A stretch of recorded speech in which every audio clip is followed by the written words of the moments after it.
What's up, guys, and welcome back to House Flipper 2. If you're enjoying this series, make sure to leave a like on the video. It'd be greatly appreciated. The last episode got cut a bit short, so today we're going to be finishing up the Barndominium project. But before we can start decorating this place, we have to figure out where the heck we're going to put a bathroom. Honestly, I did feel a little bit better after I took out all my frustrations on the old outhouse, but now that we're without one of them, we should probably get something set up inside the property. I can't imagine it would sell very well without one. So originally I had wanted to put one right up here, but I do still want to put this door in the center of the wall. We'll move this window where the door used to be. I think that's going to look a little bit nicer. It'll be pretty similar to what we have at the front entrance. So that brings us back down to the main floor where we actually have a little bit of space. And I'm thinking same location, just down a floor right here in this corner. We could have a nice door right here. This side would all be walled off, and then that would kind of make our kitchen area a little bit smaller, sure, but less open. I feel like if it's too open, then it would look weird. So it should work out a little bit better. So all I'm going to do is just start walling off this area. We'll add a door in here, and we'll get after it.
Now that we've got our little bathroom all squared away, of course, we do still need to tile the floor, add toiletries, plumbing fixtures, all that good stuff. But there's a major safety concern happening in the loft. There's no railing up here whatsoever, apart from on the staircase. So all we're going to do for that is use our little flipper tool, and we're just going to duplicate the exterior railing that we have on that little balcony. This one is a little too big for that spot. We're going to have to decrease the size a little bit, and this one's too small. So if we go to change style here, we can change the size, bring that all the way out to there. Hopefully, I'll check on the exterior. Hopefully that doesn't clip through the roof. I guess we'll find out, but that looks quite a bit better. Please, please be okay. All right, well, we're gonna have to fix that. I moved it back just one spot. How we looking now? There we go. Okay, you can't see it clipping through the roof anymore. That looks quite a bit better. So next, before we do anything else, I think we should start to work on the lighting a little bit. Upstairs, they had like hanging lights before, and I think we're probably just going to do something similar. Downstairs, though, we could do some recessed lighting in the ceiling. Something else we should probably do is get rid of these posts. I feel like that's going to make our kitchen really difficult to configure. Maybe if we have, you know, smooth walls instead of posts everywhere, it'll be a little bit easier on us. We'll see. We're not gonna worry about that just yet. Like I said, we're gonna do some lighting first. 1 hour later. You know, for how small this barn is, I'm really surprised with how long it takes to do even the simplest of tasks here. And maybe that's just my indecisiveness really shining through. But we've got lights in each and every room now. As I said before, recessed lighting underneath the loft, and then upstairs, just some simple hanging lamps. Nothing too crazy, but we've got light switches to run everything. So now that we have all of that taken care of, I think we're finally ready to start decorating this place. So let's get rolling on the bathroom first by trying to figure out which tile we're going to use for the floor. We all know what tile we're going to end up using for the walls. I mean, come on. What about this? I don't think we've ever used this before. At least not this cut pattern. We might have used the same like marble somewhere else. I don't mind that. And I think it'll go really well with our white subway tile on the walls, of course, as is tradition around here. But let's see if we couldn't fit a nice sized shower in this corner. It's not that big, but I think that'd probably work okay. We could have the sink somewhere in this area, and then toilet maybe just here. These two tiles actually don't look good together at all. Obviously, we had to use white subway tile in the shower. We always do. But what I'm gonna try is just straight ceramic. Kind of make it look like a shower floor usually does, right? I think that's better. I'm still not 100% sold on it, but let's move on, right? That's the bathroom in a nutshell. We've got a mirror. We've got a sconce for once. We don't really do those anymore. We don't have too many good sconce options. Turlet is in. Let's put that lid up.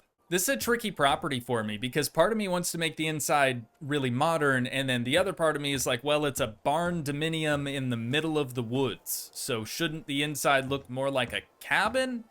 That's just what's floating around in my head while I'm working on this. But I think once we sort out the kitchen, that'll kind of make things a little bit more clearer for me. One eternity later. Well, the kitchen is all finished up, and I still don't know if this is a modern Barndominium in the middle of the woods or if it's just another cabin in the woods that happens to look like a barn. You tell me, I guess. You tell me. But I felt it was only fitting to keep using that same dark American walnut wood for the cabinets. So we've got great contrast in here. Super dark cabinets. We've got white subway tile for the walls, of course. Ceiling is white. The other walls are white. I think it looks awesome. But again, not really sure what the vibe in here is just yet. So we're gonna pull off from the kitchen now and start working on the living room, which is gonna be centered around this fireplace. And then I think over here is where we'll have the dining room. Normally, I would want the dining room closer to the kitchen and the living room further away, but since the fireplace is over here, we're just gonna send it. 2 very boring minutes later. Okay, now that the living room and the dining room are complete, I'm starting to feel a little bit better about this whole thing. Still no real clue what the vibe of this house really is, but I think it looks nice, and that's what really matters. But in the living room, rather than having a big couch that would take up the entire space, I decided to go with 2 little armchairs and an end table in between them. Again, just didn't really want it to take up that much real estate. Dining room, super simple. We've gone with a round table because a square or a rectangular one, again, would have just taken up too much space. It is really a small property, especially now that we've crammed a full bath in here. We just don't have that much room to work with. So nothing crazy, super simple down there. But now we can start upstairs. So this is going to be the bedroom. Really long, awkwardly shaped bedroom, but we'll make it work. And then over here, realistically, this isn't really enough room for like a proper separate bedroom or anything like that. So I think I'm just gonna do like a little sitting room space, a spot where you could just kick back, unwind, relax a little bit, maybe read a book. Do people still read books? Never been much of a reader myself. Anyways, that's the game plan. So after we finish that, that's pretty much the last thing that we need to do to this property. And then we can turn around and sell it, see how many dollar bills we're gonna end up making. It's officially time for the final walkthrough of the Barndominium project. Now, I know there's going to be a handful of you guys that'll be upset with me because I didn't touch the front porch, like, at all. But I have a good reason for not touching it. I don't know what the heck to do up here. Somebody had suggested extending, like, the whole front face of the barn to this edge, and I think that's a great idea. We definitely would have gained a lot of additional space inside the property. But, as I've said before, I'm not touching this roof. It's 3 separate pieces, and if something bad were to happen with it, I don't think that I'd be able to replace it. So for that reason, I'm out. No real changes here on the main floor. I just want to point out we do have an accurately placed dishwasher just to the right of our sink. I am kind of proud of the little like pantry things we have on either side of the sink, and this window was replaced. Probably didn't even realize that. I had to make it double wide because the original one just wasn't really cutting it. But no changes to the bathroom either. Same in here. If we make our way upstairs, we have a bed now, which does kind of make me nervous because it's placed like right on the side of the chimney there. And the rug, too, being right next to the fireplace also makes me a little nervous. But it's not our house, so we really don't have to care about it whatsoever. Hopefully the chimney's been swept and everything's great there. We have 2 nightstands, 2 lamps, a very small chest of drawers. We really couldn't fit anything tall in here because of that weird roof line right there. Very small desk. And then here's our little sitting reading area. Again, if people still read books. But I saw the little mushroom footstool in the store, dude, and I had to get it. I thought it was way too dang cute. So that's it for the final little walkthrough of the property. Just to recap, we spent $252,000, the most expensive house we've ever purchased, and we sold $6,900 worth of stuff from here. We've spent $52,000 on renovations, leaving us $297,000 in the hole. So let's put it up for auction and we'll see who wants it the most. We've got 459,000, 455, and another 455. Obviously, we're gonna go with the highest bidder, Frank Newman right here. That puts $161,000 in our pockets, dude. Not too shabby. But I gotta see these before and afters because this place looked horrible before. Now it looks like a barn in the middle of the woods. Oh, I forgot to close the front door. That's my bad. At least all the lights are on, though. The interior looks so different now, dude. Remember, there used to be, like, this was a sawmill. This was a sawmill before. And you'd never know. You wouldn't have the slightest clue, dude. I love it. Oh, I didn't notice the little holes in the chimney.